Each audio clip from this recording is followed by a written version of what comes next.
আসসালামু আলাইকুম সুপ্রিয় দর্শক শ্রোতা, আজকে দেখতে পাচ্ছেন আমি ছিটা পিঠা বানিয়ে নিয়েছি। আর দেখতে পাচ্ছেন কত সুন্দর হয়েছে, কত সফট হয়েছে, খুবই ভালো হয়েছে। আর একটি ছিঁড়ে দেখিয়ে দিচ্ছি। ছিটা পিঠাগুলো ঠিক এরকম হয়। ঝোল দিয়ে গরু মাংস রান্না করে নিয়েছি। আজকে বানিয়ে নিচ্ছি ছিটরটি, সাথে গরুর মাংস। 1 বাটি চালের গুঁড়ি দিয়ে দিয়েছি। এখন দিয়ে দিচ্ছি 1 কাপ আটা, এখানে ময়দাও দিতে পারবেন। তারপর দিয়ে দিচ্ছি লবণ। এগুলো ভালো করে একটু মিশিয়ে নিব। মিশিয়ে নেওয়ার পরে নর্মাল পানি দিয়ে এটা গুলে নিব। তবে অল্প অল্প পানি দিয়ে এটা গুলিয়ে নিতে হবে, একসাথে অনেকগুলো পানি দেওয়া যাবে না। আর শুধু চাউলের গুঁড়ি দিলে পিঠাটা ভেঙে যাওয়ার সম্ভাবনা থাকে, এই জন্য আমি অল্প করে আটা দিয়ে দিয়েছি। আপনারা চাইলে ময়দাও দিতে পারবেন। পানি দিয়ে দিচ্ছি, আর পানিটা একেবারে নর্মাল পানি। আমি আরও পানি দিয়ে দিব। একেবারেই পাতলা হয় এই ব্যাটারটা। অ্যাকচুয়ালি হাতেই বেশি ভালো হয় করে নিলে, অনেকে চামচ দিয়েও করে, তবে চামচের চাইতে হাতেই সুন্দর হয় বেশি। তো ছিটা রুটির পেস্টটা ঠিক এরকম হবে, দেখতে পাচ্ছেন। এটা কিছুক্ষণের জন্য এভাবে রেখে দিব। আমি গরুর মাংসটা রান্না করে নিচ্ছি।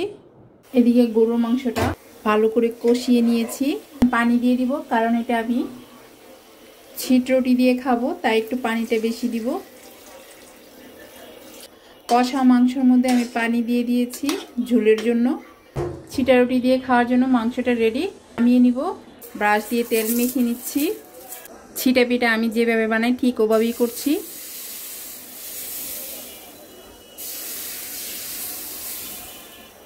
এভাবে ঘুরিয়ে ঘুরিয়ে আমি বানিয়ে থাকি।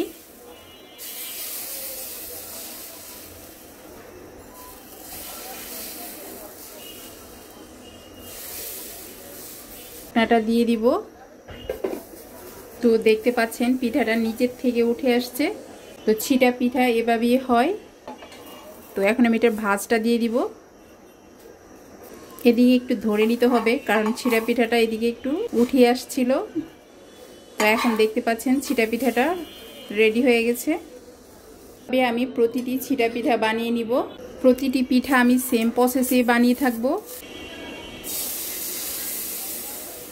আপনারা চাইলে কোনো বোতলের সাহায্যে এই কাজটা করে নিতে পারবেন, তবে আমার কাছে বোতলের চাইতে হাতে করাটাই বেশি বেস্ট হয়, কারণ শেষ হয়ে গেলে পরপর করে বোতলে ভরে নিতে হবে। তো আমি এটা এইভাবেই করে থাকি, আমার কাছে এইভাবেই ইজি মনে হয়। তো বরাবরের মতো এই পিঠাটাও হয়ে গেছে। এইটা আমি এখন আগের মতো করে নিচ্ছি। এটা এদিকে চাপ দিয়ে ধরে দিতে হবে। আর আমি এই প্যানের মধ্যে করে থাকি এই কারণ পিঠাটা একটু বড় হয়, আর পিঠাটা ছোট হলে কিন্তু ভালো লাগে না, বড় হলেই দেখতে ভালো লাগে। তো আমি আবার তেল ব্রাশ করে দিচ্ছি।